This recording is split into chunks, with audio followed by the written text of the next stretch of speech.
A great Thursday afternoon, everyone. As always, we keep you company in the next hour as we bring you the day's latest headlines. I'm Denise Tan. Hello, Denise Tan. Ako po si Lourdes Vera. Ang intense sa mga emotions ngayon, ang ingay ng balitaktakan dahil sa mga ganap ng mga araw na nakalipas. Pero huwag padadala. Drown out the noise, leave out the spite. Kasi ito ang afternoon delight.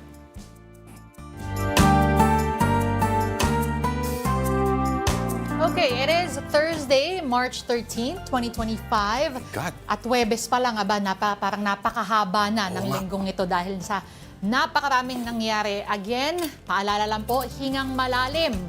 At para tulungan tayong medyo kumalma, ma-GV, mapasarap. Eto na, nag-ready na yung partner ko. Love At you! the light of the day ay tapsilog. Bakit nga ba? Tapsilog. Well, tapsilog, any given day, is always a good idea. Pero tapsilog po ang napili namin ngayon because Wala it is silang the pakialam. closest, it is the closest that we can get dun sa isa sa paboritong ulam ni dating Pangulong Rodrigo Duterte, which is ang Cara Beef Tapa from Sana's Restaurant in Davao City. Sa Davao. Oo. So mula pa daw nung piskal siya, dyan na siya talaga kumakain. Karabaw pala, ha? Cara Di ba Beef ang tawag Di ba may nila. kasabihan, kalabaw lang at tumatanda? At hindi totoo ang kalabaw ay matigas. In fact, medyo mahal pa yata ng konti ang Cara Beef. I think depende lang talaga sa preparation mo yung yung Alam meat. mo, last month, kumain naman kami sa may Navotas. Yung isang kainan doon, meron silang horse tapa. Hindi ko in-order. Hindi mo in-order. Hindi ko in-order. Kasi baka mag-alakabayo yung aking... Ano yun? Saan galing yun? Di ba sa nagda-neighing? Ano sa Tagalog ang kabayo ng neighing? Alam nyo, I don't know. Hindi ko alam ang Tagalog, no? Wag ginagaya ko lang yung mga petrang kabayo. Yung sila una, yung mga Dolphy era na... Buti nga yung neighing ang reference ko. Hindi ibang bahagi ng katawan ng kabayo. Like yung mata or yung buntot. Okay. Sige, tikman mo na yan, partner. Ay, ito ba natikman mo na? Oo naman. Paborito ko ito malapit sa... Ikaw ba, hindi ka pa nakakatikim nila? Oo. Sige nga, gusto kong Kasi makita yung reaction mo. before, nung kabataan ko, kapag medyo ginagabi tayo, whether trabaho o personal na lakad, meron masikat na, at least sa South, sa amin, before, sa amin talaga, parang probinsya-probinsya. Iba yung sikat na tapa place. Ito ba yung Donggalos? Hindi. Red and white ang kanyang Yung TK. Oo. So doon ako sanay. Sige, Medyo mahal yun, ha? I-big bite natin. Big bite. I-full bite natin with everything. The Sa mga tapa. Opo, sige nga. Paano ka ba kumain ng tapsilog? Ikaw ba? Yan. Perfect. Medyo matamis. Yeah. Ang tapa naman may tamis talaga, di ba? Pero dun kasi sa isang in-order ko, may matamis, tas may maanghang factor. May option yun. Kung gusto mo ng maanghang or matamis or talagang plain lang. Yung maanghang usually yung kinukuha ko. Ito ba yung Reyna o yung Prinsesa? Reyna. Mahilig ka pala dun, ha? Maaya nga kataminsan. Yan, May sige. branch malapit dyan. Okay ba? Oo. Kung gusto mo magtago, doon ka. Kasi talagang ibang-iba siya yung nandun sa branch lagi sa baba. Pero ito sikat din tong alam ko. Feeling mo ba kailangan pa niya ng suka? Sa personal kong pananaw, oo, konti. Dahil gusto ko rin yung lasa nung asim. Gusto ko rin yon. Asim na matamis. Na sana may konting chili para maanghang. Lahat na. Okay, at lahat din po ay syempre nakatutok sa mga nangyayari in the past couple of days. Again, as of this moment, Duterte is now in The Hague to face charges of crimes against humanity for his drug war. It could be a long, drawn-out battle with the Digong's case seen as one of a kind in international law. Morning Matters host Gretchen Ho is now en route to the Netherlands. Before leaving Rome, she spoke to legal experts and filed this report.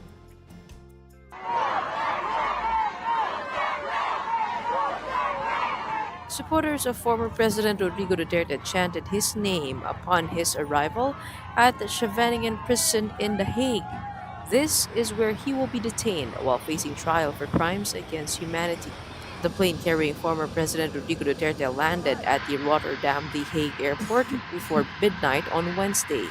In a statement, the International Criminal Court said medical assistance was made available at the airport for Duterte as part of standard procedures when a suspect arrives. ICC Chief Prosecutor Karim Khan described Duterte's arrest as an important moment for international law. Well, the arrest of the former president of the Philippines, Mr. Rodrigo Roa Duterte, is an important moment. The office has been investigating the situation of the Philippines for some time in relation to the so-called war on drugs. The judges have issued that warrant, and it's been executed. And in issuing the warrant, the judges have found reasonable grounds to believe that Mr. Duterte has committed the crime of murder as the founder, as the head of the so-called Davao death squad, as the mayor of Davao City, and then later as the president of the Philippines between 2011 and 2019. Khan acknowledged criticism that international law is often seen as weak, said this arrest proves otherwise. And the fact that it's been executed is important to victims. It means a lot, I think, to victims. That's the feedback we've already received. And many say that international law is not as strong as we want, and I agree with that. But as I also repeatedly emphasize, international law is not as weak as some may think. When we come together, when we work, when we build partnerships, the rule of law can prevail, warrants can be executed. Meanwhile, an analyst noted that this could be the first case in the ICC dealing with a situation that is not from a sort of war or election-related violence. This is the first case, I think, that is going to deal with a situation that is not from sort of war or election-related violence. This is basically about extrajudicial killings within the so-called drug war. So I think it's also in that sense special, and of course it's the first case that relates to Asia that is leading to a trial. So in many ways it's really a first. Attorney Gilbert Andres, a lawyer representing victims of drug-related killings in the Philippines, called Duterte's arrest the first step in the long way to justice. Actually, our clients, the victim survivors, they're very thankful to God because they say this is really an answered prayer. They did not really expect that justice can still be served to a powerful man such as Rodrigo Duterte. So they're very thankful. In the coming days, Duterte is expected to appear before an ICC judge for an initial appearance. All right, and from the Netherlands, we go to Duterte land, his bailiwick of Davao, and his supporters are there staging street actions and to lambast the arrest of the former president. And News 5 correspondent Bryn Montalvo reports. Isang araw matapos arestuhin si dating Pangulong Rodrigo Duterte, muling nagsagawa ng candle lighting activity ang kanyang supporters sa Rizal Park sa Davao City.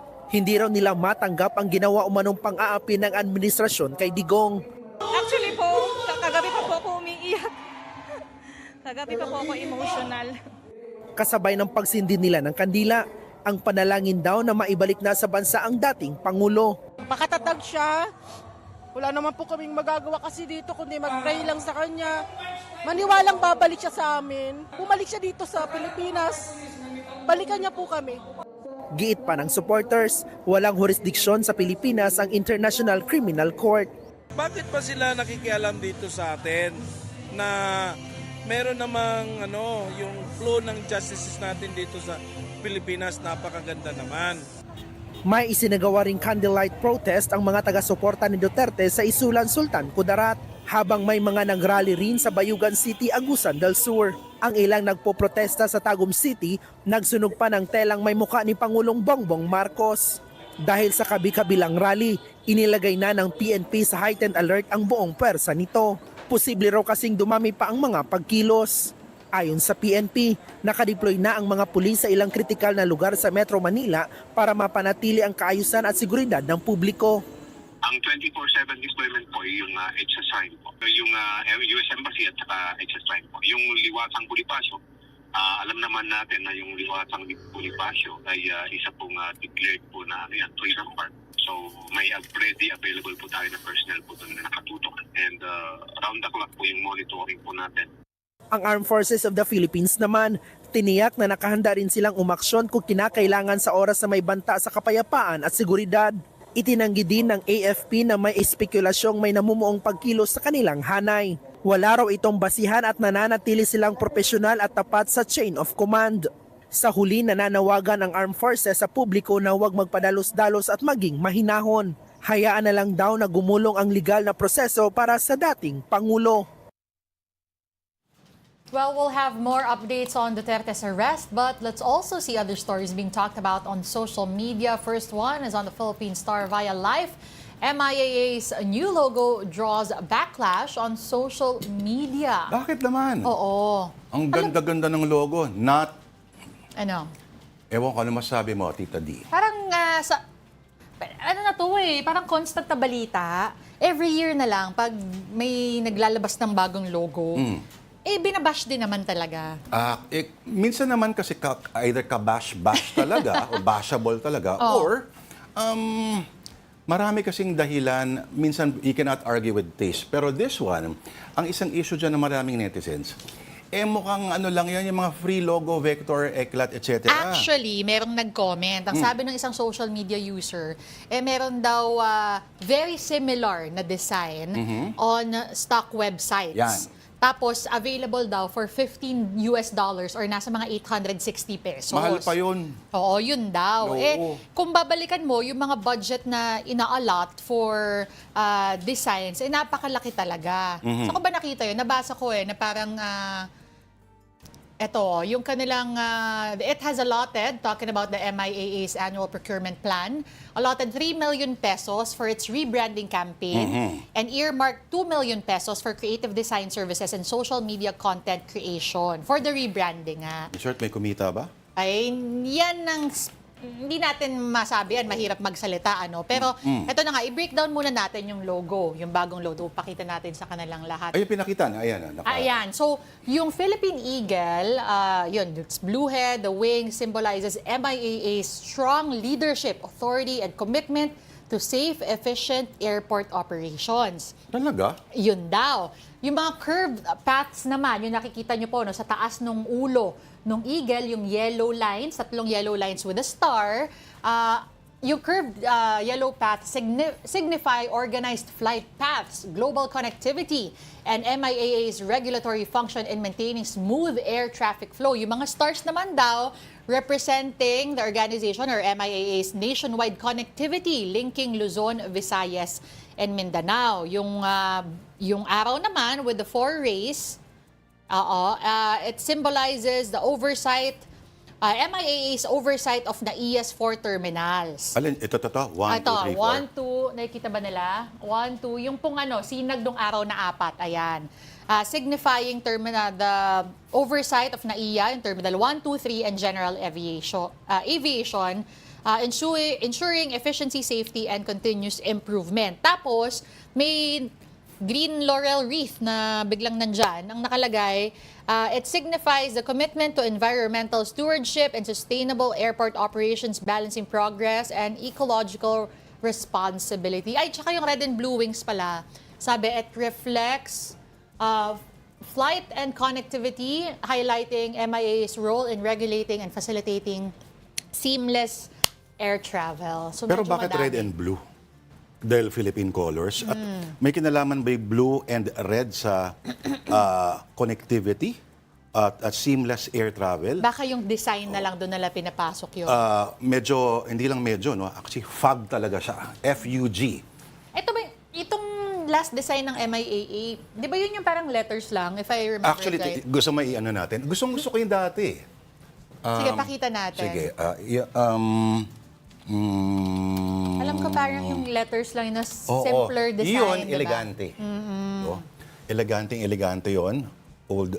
Ayan. Yan, di ba? Gusto ko yan. Mga ganyan tipo, tapos ito pa. Di ba? Parang may pagka-NASA, may pagka-space age yung yun ano niya. pinakita natin. Oo, pero teka, baka may magalit sa atin kasi hindi Philippine Star yung pinapak. Pero yan, yan. Ayan na lang, pakita na lang natin Di ba? yung Ang logo. ganda. Simple. Simple, modern, at yung minimal number of colors, ang laki ng nadudulot niya, no? Maaliwalas sa mata. Kasi isipin mo, pag nakikita mo to, kung ikaw ay foreign traveler, parang you're filled with, okay, at least nasa modernong siglo itong airport na ito, kahit sabihin mo may mga certain issues ka sa physical infrastructure. Pero pag nakakita ka ng ganire, ito yung sinasabi natin na, alam mo, may pinipilit na ilagay yung simbolismo. Pero, nararamdaman ba yon or can you actually... Kung hindi mo ba... Hindi mo naman makukuha lahat Kung yun. walang mga captions ba yan, maintindihan mo yung mga... So, doon ka na lang muna sa punto de vista ng aesthetics. Ang pagsasama-sama ng mga kulay na yan, no talaga sa art yan. Kung gusto mo magmukhang Pasko, isama mo ang pula at ang green. Kung gusto mo magmukhang Pasko. Blue and red normally flag-like work, no? Pero works. Pero ito, ang issue ko rin dito, kung apat yan at kaparehong-kapareho mo yung race ng sun sa ating flag, iba ang tanggap ko dyan. Mukha bang airport yan, sinasabi, 1, 2, 3, 4, and general aviation? What? Okay. So, isipin ko, Luzon, Visayas, Terminal 1. Ano mga probinsya pala yan? Kasi sila yung mga... Oo, yun kasi initially sa bandila natin. So kung gusto nila, wag gamitin yung ano yan. Kasi very specific yung iconography ng mga race na yan. Pero laurel leaf, my God! Alam mo, yun ang una ko naisip. Yung laurel leaf na parang, teka lang. Bakit biglang merong ganun? That laurel leaf normally, does environment ba ang significance niya? Or ang alam ko sa laurel leaf, di ba peace? Pero Tama dito ba? kasi ang sustainability.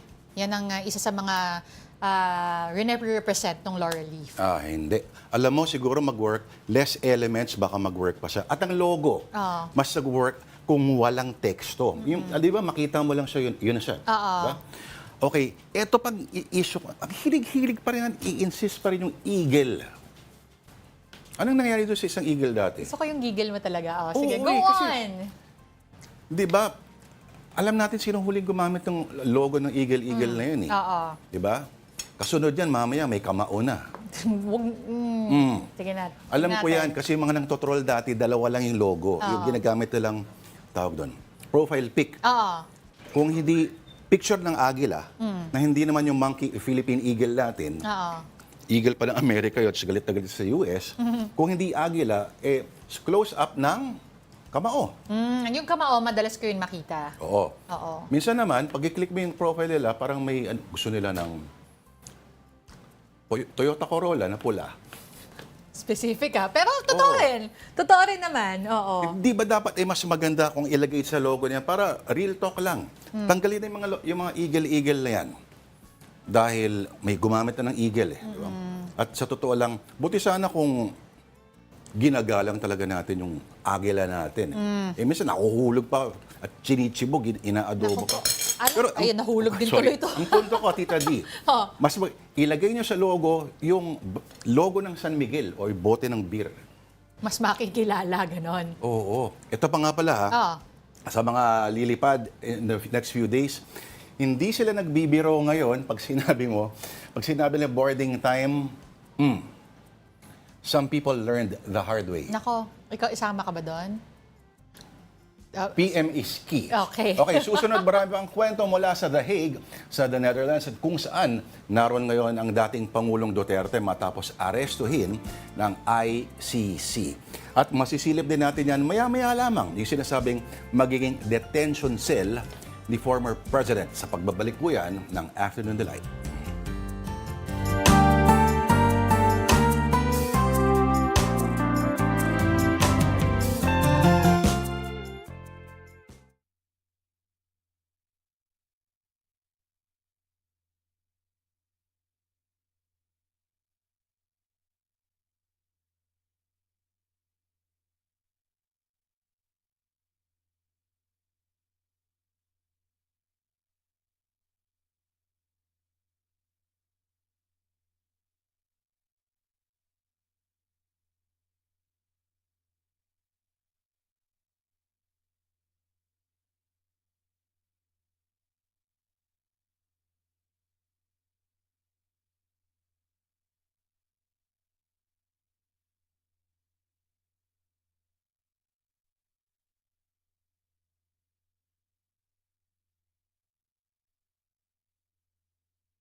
This is AP News Minute.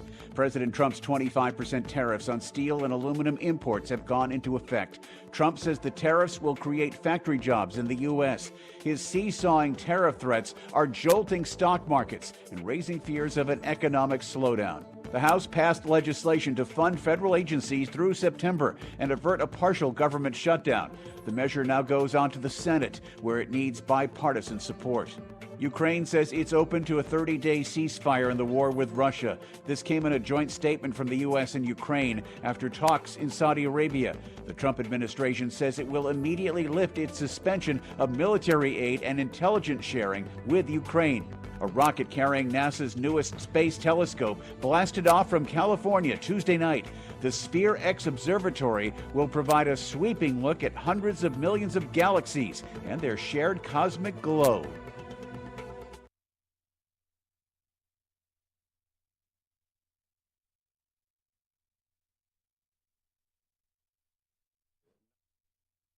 Delight dito po sa One News, mga kapatid. Ako po si Lord de Vera. Siya po si Ms. Denise Tan. Magandang hapon po muli sa inyong lahat. Alright, and the news, former President Duterte is now in the custody of the International Criminal Court in the Netherlands. And his daughter, Vice President Sara Duterte, has also arrived in The Hague to support her father. The details from Mobile Journal, Julie Baiza. I am about to land sa Hague. Galing ako Dubai, stopover for it's a long haul, it's a long flight. Okay ako, doon na Torre.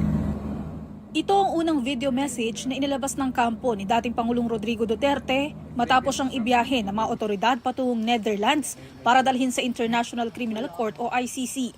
I think this is something to do with the law and order noon.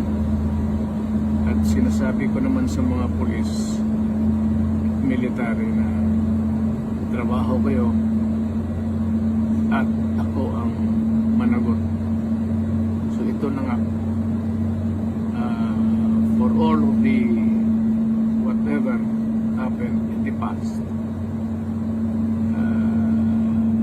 ako na yung front sa ating law enforcement at military. Sinabi ko na I will protect you and I will ako ang managot sa lahat. Aminado ang dating Pangulo, maaaring matagalan pa ang proseso at tanggap niya na raw ito. This will be a long legal proceedings. I say to you, I will continue to serve my country at so be it. Kung ganun ang destiny ko. Sa live feed ng Reuters, bandang alas 2:40 na madaling araw ng March 13 oras sa Pilipinas, nang dumating sina Duterte sa Hague. Matyaga naman siyang inabangan sa labas ng kulungan ng kanyang supporters. Ang iba, may hawak pang watawat ng Pilipinas. Ayon sa isang supporter, nalungkot sila ng arestuhin ng dating Pangulo. We are so sad that they bring our president here because he doesn't deserve this. He doesn't deserve to be in jail. He's the best president in the Philippines. Yes. Suportado rin daw nila ang pamamahala noon ni Duterte, kabilang ang drug war. I just only know to Duterte is he do his job when he's in the president in 6 years. Everyone, you can go out in the street without doubt. You can sleep. And then, yeah, no rapes, no drugs. People are good. We are here to support Tatay Digong. No matter what happened, we are here in his side. Ayon naman sa Embahada ng Pilipinas sa The Hague, binigyan nila ng consular assistance ang dating Pangulo. Dahil winter season sa Europe, hinatiran nila ng winter clothing, pamalit na damit at care packages si Duterte, ganun din sa kanyang delegation. Binigyan din ng 15-day visa ang kasama niyan si dating Executive Secretary Salvador Mijaldea.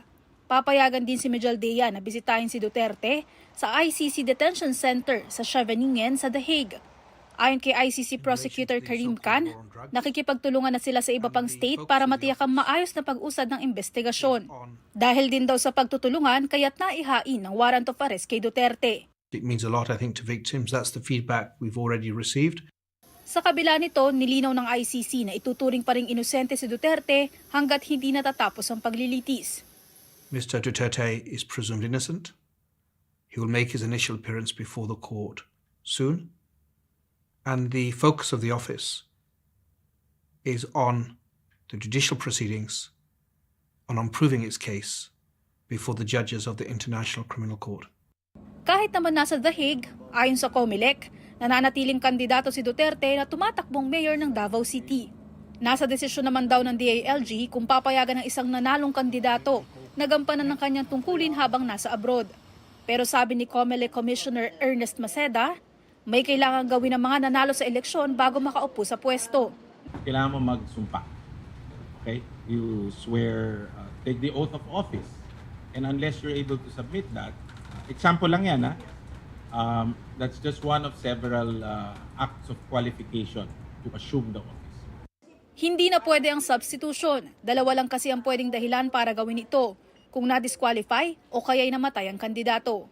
Samantala, dumating na rin sa Netherlands si Vice President Sara Duterte. Pupuntahan niya ang ama sa The Hague para tulungan ito sa gitna ng pagkakadetain dahil sa umano'y crimes against humanity. Mobile Journal Julie Baiza po, hatid ang mukha ng balita.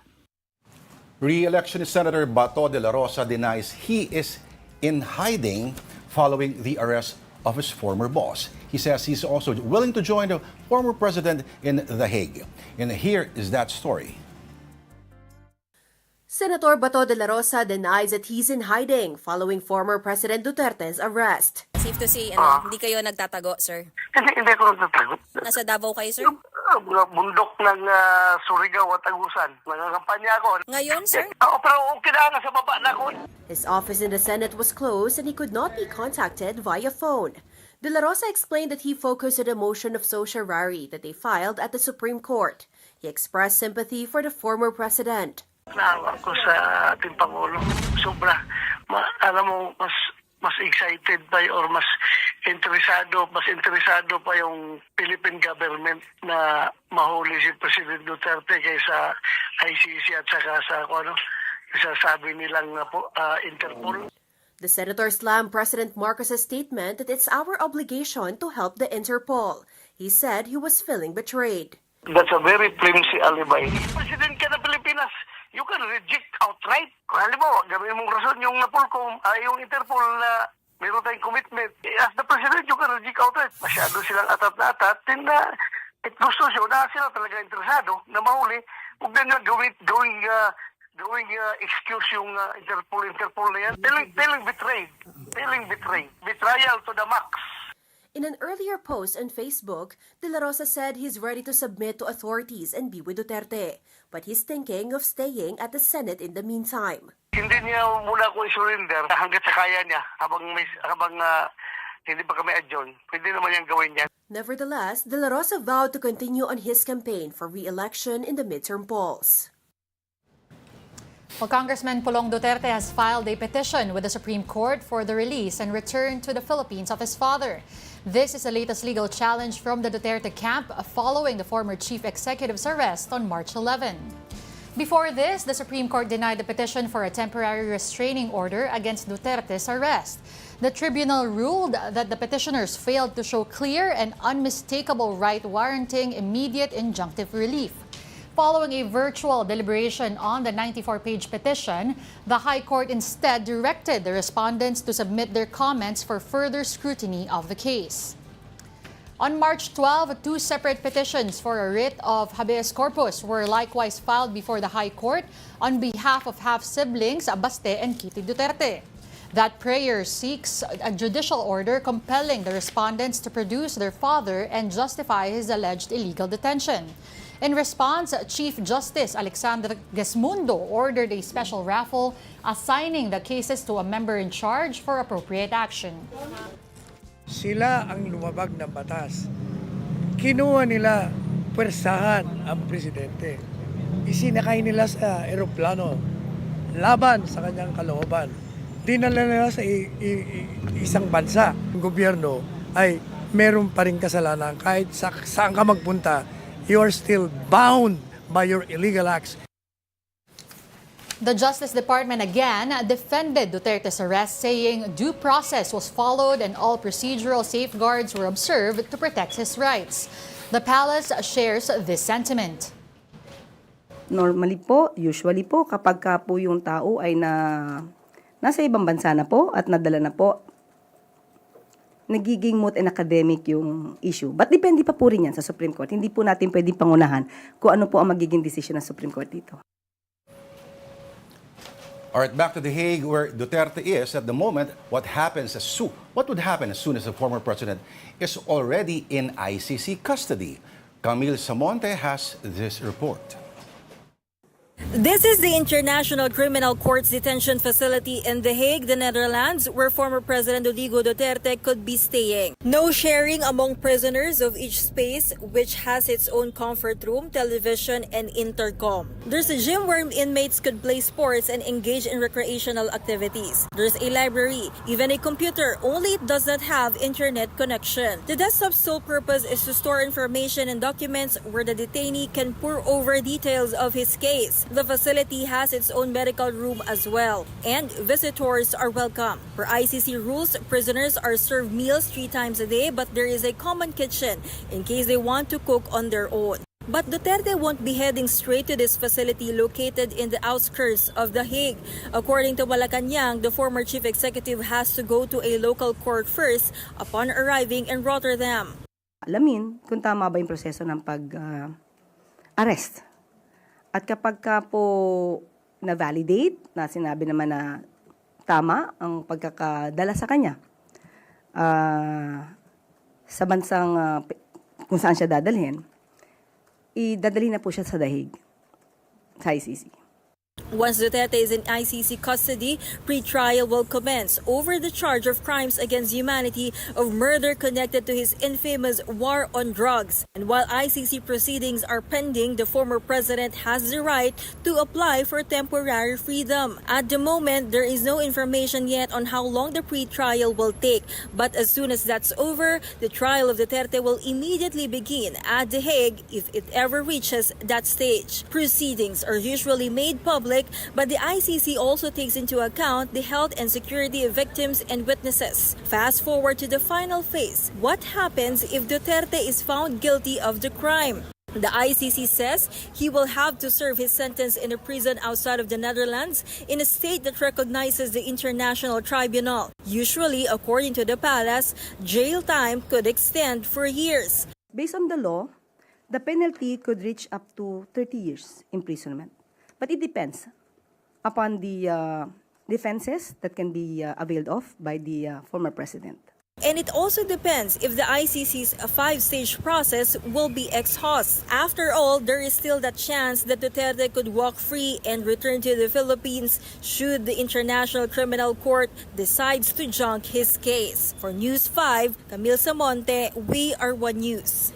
And at this point, let's now talk to our guest. We have Father Robert Reyes, also known, or more popularly known as the running priest. He is also the convener of the Clergy for Good Governance. Father Robert, welcome po sa programang Afternoon Delight. Si Lord de Vera po, kasama po si Ms. Denise Tan.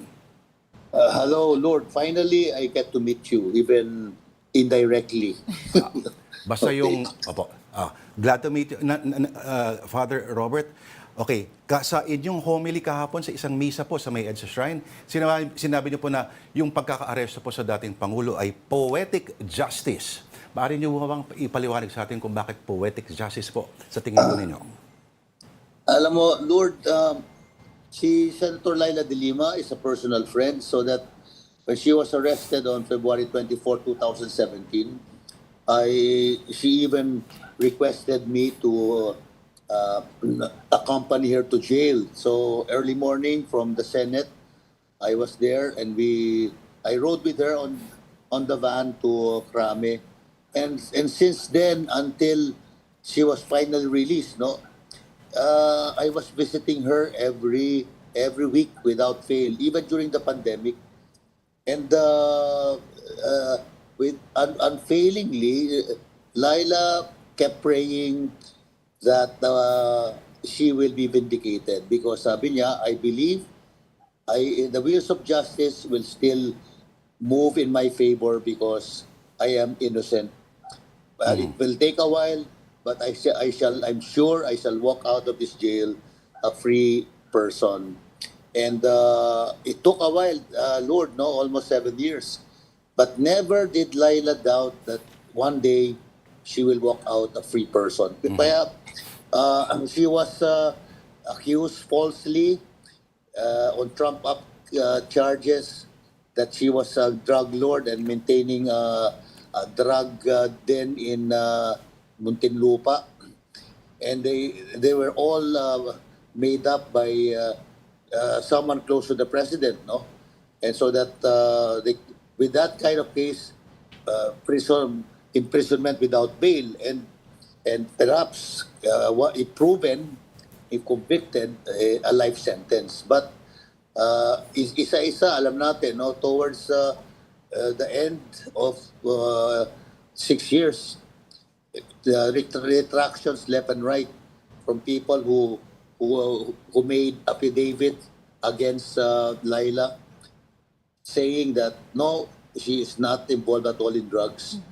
and we take back our accusation, and the courts use that to finally set Laila free. So parang yun yung poetic justice dyan as far as Laila is concerned. And also, I've been involved with the families of ex-EJK, extrajudicial killings.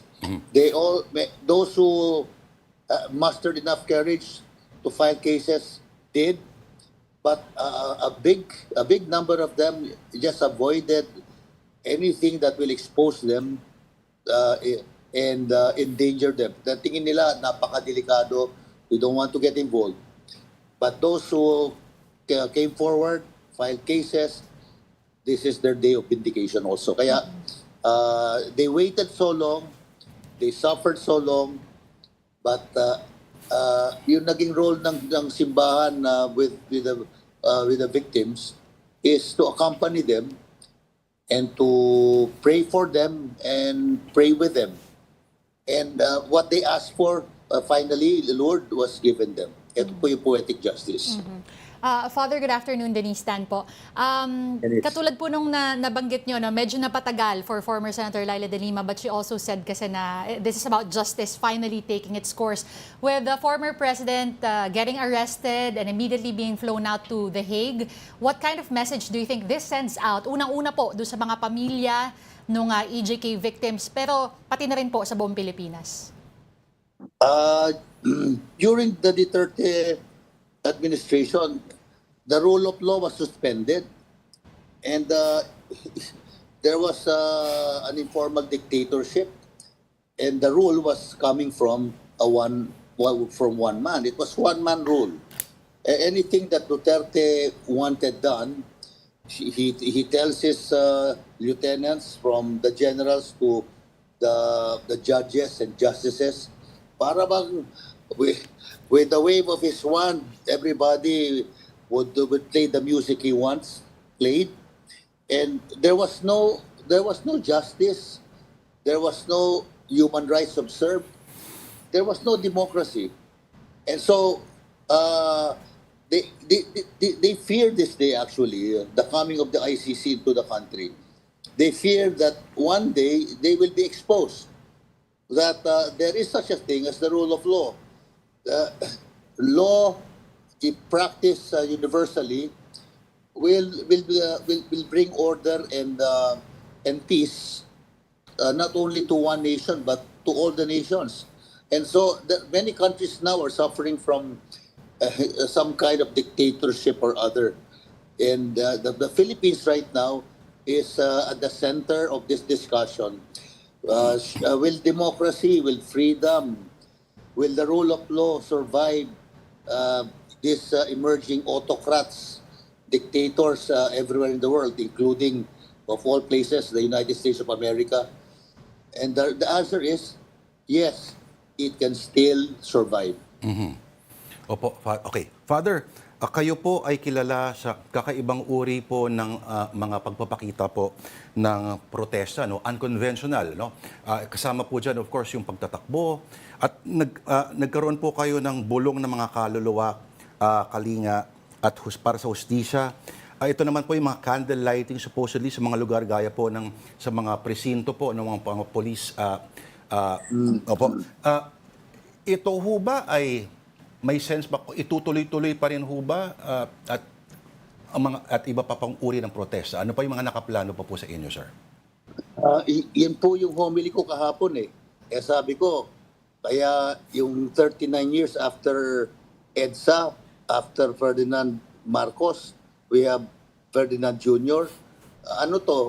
Para bang history repeats itself? The Nightmare of Elm Street? Para bang a horror movie which replace itself? Kaya ang homily ko po ay, kapag we overcome a crisis, we should study it carefully and see its ramifications. We probably just are looking at the tip of the iceberg. The crisis is still there. Kaya when the Marcoses left, we relaxed too much. The church kept quiet. The church went back to its normal duties. And Cory, yes, focus on the restoration of democracy. But the roots of the disintegration of values, of justice, of institutions, nandun pa rin eh. We did not work hard enough to really repair the damage that the 21 years of Marcos has wrought on our institutions, especially on our morals, the justice system, the values of our people, who na very prone to being manipulated by their padrinos. We are a very paternalistic people from the Spanish era to the present. Ang hirap gamutin nun. Pero hindi pwedeng sabihin, relax muna tayo, pagod na tayo eh. Opo. Sige, pahinga ng konti. Hindi ba? Father Robert, yung isang sinasabi nila, ang hindi pala madalas sinasabi about democracy is that it is difficult. Kaya mas madali pa na iasa na lang ang kapalaran mo sa mga strongman dictator types. I lost that last part. Sorry Lord. po. Okay. Father Robert, ngayon po, kung titingnan nyo po yung social media, parang hating-hati ang bayan, ano? Yes. At marami nagkaka-unfriendan sa Facebook. Oo, yan Kasi ang may mga narinig ko, mga nag-express ng support versus yung iba nagsasabi, nag-cheer on. Paano ho ba natin babalansin ito, Father? Kunyari, may mga kamag-anak po tayo na sabihin natin, nandoon sa isang panig. No? At paano babalansin ng compassion with a sense of justice naman? Kasi kung makikita niyo po yung mga kababayan natin na nandun sa labas ngayon sa dahig, ano? At kung foreigner ka, pag nakita mo yun, parang, uy, kinakawa, parang mahal siya ng mga tao. Paano yun, Father? Ang problema kasi po, hindi po tayo marunong magdiskusyon, magpalitan ng kuro-kuro. At ngayon, nakasama, kung magkakaroon ng diskusyon, ginagawa sa social media. At yung sa social media, dadagdagan pa ng mga maanghang na paraan para insultuhin yung kabila. Nag-iinsultuhan na. It's no longer really, even if it's a painful confrontation, the sense of respect, the recognition of each other's point of view should always be there. No? Nawala yung ganun na, Lord. In fact, in my own family, yung first cousin ko, classmate ni Amy Marcos, kami, nag-divide kami for a while. Kaya nagsalita siya, hindi ako nakikisama sa away. Pero nagsalita siya, we are family. No politics, please. And so, sabi ko, okay, I agree. And when we talk, especially on social media, we only talk about family matters. Yeah. If you want to quarrel, let's do it face to face. na wala nakakapanood kasi yung problema may audience eh. Oo nga, Father. Tsaka dapat may respeto. Pero yun nga, alam mo, Denise, yung audience, hindi mo kontrolado yung audience. At yung audience ay meron diyan may ibang agenda yan at gustong palalain yung away ng dalawang grupo. At kasi pag ikaw ay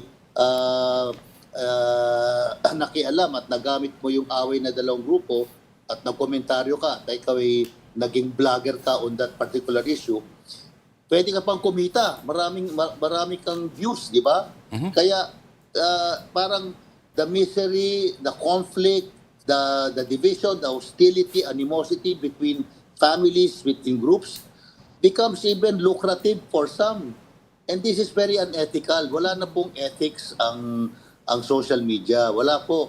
Kaya ako, even sa opposition, itong sinisikap namin na mag-usap-usap kami, ang hirap po, ang hirap. Kaya sabi namin, we should avoid as much as possible discussions on social media only. We should do it face-to-face. Kaya itong nakaraang People Power Celebration, nagsama ang tatlong grupo. We had to meet face-to-face. We had to lay our cards on the table and agree to disagree and agree that we basically have one country that we all love, one country that we all want to help and rid of its problems if that is possible. So therefore kailangan ng may basic agreement na maggalangan, makinig, wag maglamangan. Pwede. Kaya yung nakarang EDSA celebration for us was a big success. It was not easy to bring the three groups together, but we managed. Posible. Kaya how do you manage ngayon is wider rift between the pro-Duterte and the anti-Duterte. But ang problema kasi, the pro-Duterte don't see that many groups are not just anti-Duterte, they're anti-human rights abuse. Father, singit ko lang po, no? Sorry to cut you off. Pero as mentioned by Lord earlier, hating-hati pa rin po yung bansa at meron mga pro-Duterte na nagsasabi na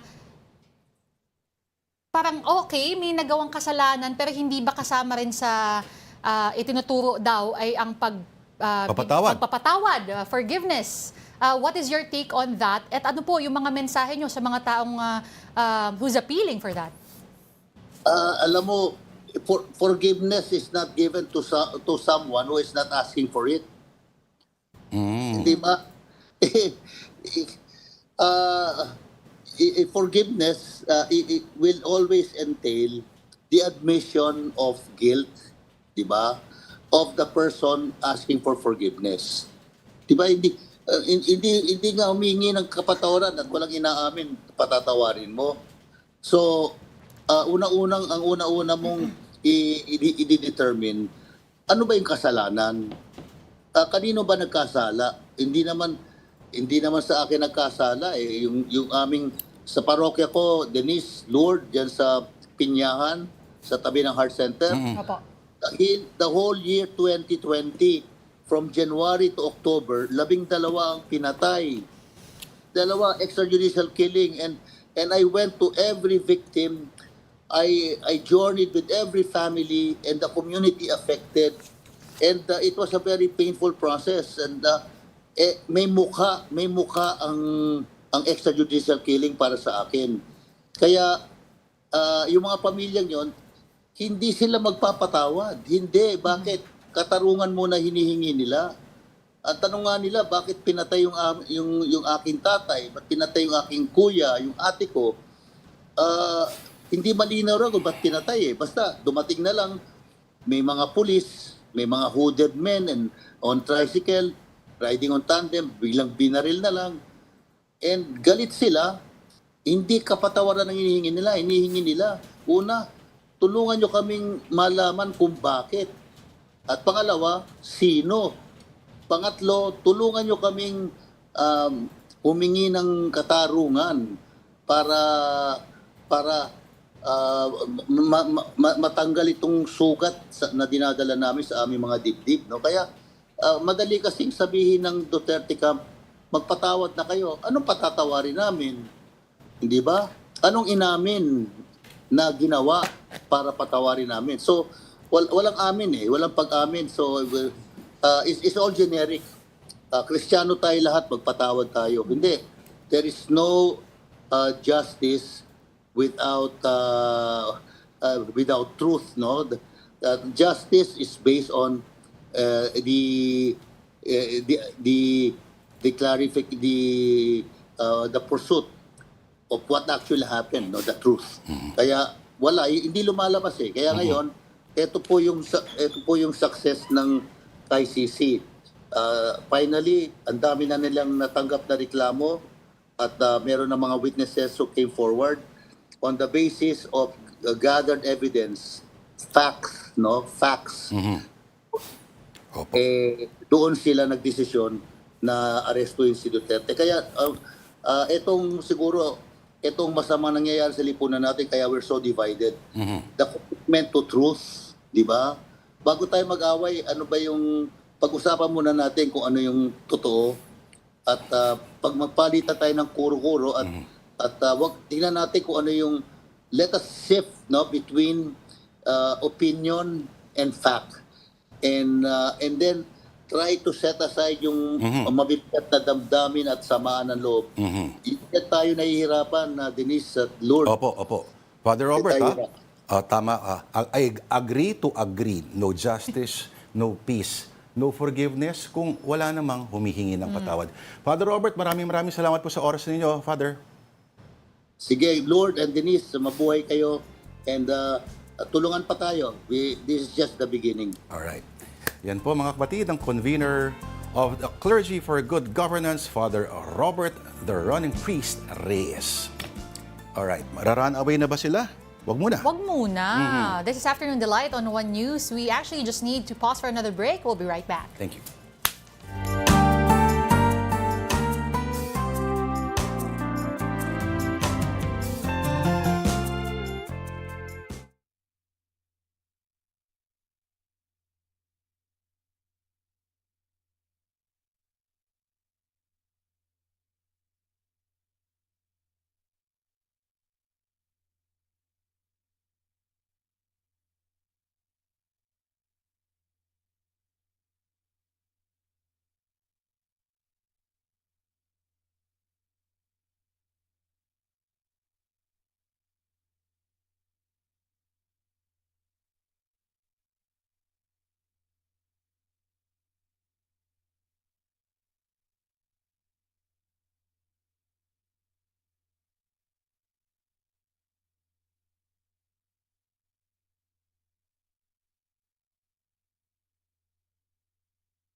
We're back. You're still watching Afternoon Delight. Thanks for staying with us. Here are these other headlines.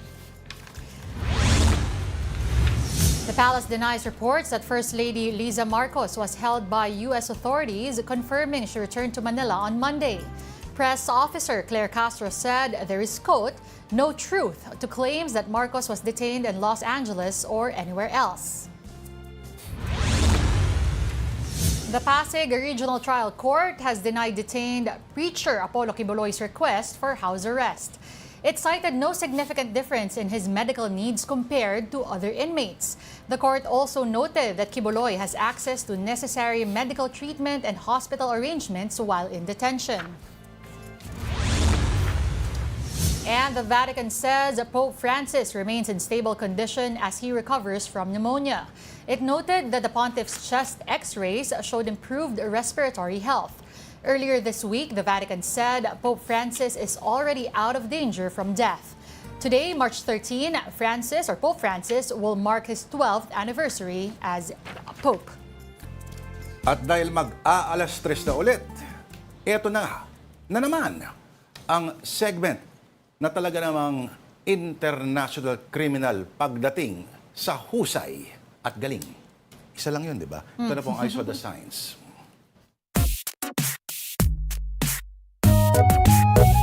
Tita D, today's edition. Duterte on their mind. Sige nga, ano ibig sabihin yan? Ito post ng Voice of Millennials. Video with Bato. Iniwan ka na ng... Paano? Iniwan ka na ng eroplano, okay lang baby, huwag kang magbabago. Di ko alam yung kanta, kakantahin ko sana. Hindi ko rin alam. Alam ko lang yung wag na init ulo. Meron din naman yung bumalik ka na baby. Oo. Pero iniwan ng eroplano, bago yun. Ito naman, next! Nagtatanong din po ang Voice of the Millennials. Ano po ba ang cake flavor? Hindi, ito kasi yung supposedly yung logo ng Bring PRRD Home. Para daw ang logo ng cake. Oo, ng brand na yun. Pero in fact, aesthetically, mas maganda pa rin yan kasi sa logo ng NAIA. Ito naman mula kay Afternoon Delight viewer, Mag si Alcantara. Anong pinagpipindot mo dyan? Ano ba yung pinagpindot ako? Ito, hindi po tatay ito. Ano? Hindi Okay. Kahawig lang. Kahawig lang daw. Opo. Sayang, meron pa sana akong Ibaon ka? may contribution ako. Kamukha eh. Kamukha? Kamukha tapos may logo na nakasulat, Extra Judicial Grilling. Magano? Ay, naku. Ang lakas din. Bati tayo mabilis. Buti na tayo lang, Afternoon Delight yung nagpa-play. Syempre Hello naman. po mga viewers namin sa Afternoon Delight, of course, Marion Ladja, hello. Oo, tsaka si Ralph Domingo, Alex Fuentes, Elmo mga survey Cardenas. natin. Si Elon Musk. Oo, Rodel Alcantara, of course, nanonood din sa atin. Mila Trasete, M. Ladja from California, Yes, of sir. course. Si Alex Fuentes, kitang Bacolod. Hello! Ron and Ella Francisco, Tito Mike Policarpio, #1 fan mo.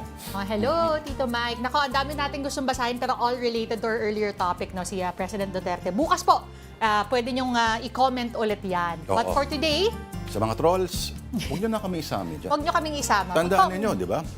Ika nga ng Martin Luther King, the moral arc of the universe may be long, but it bends towards Beckham. Okay, that will have to do it for us this Thursday, March 13. Happy birthday to my nephew, Chino. Thank you for watching Afternoon Delight of Denise Tan. Chino, bunti ka ng kalimutan ng tita mo. Join us again tomorrow, 2 p.m. Ako po si Lourdes Vera. Have a delightful afternoon.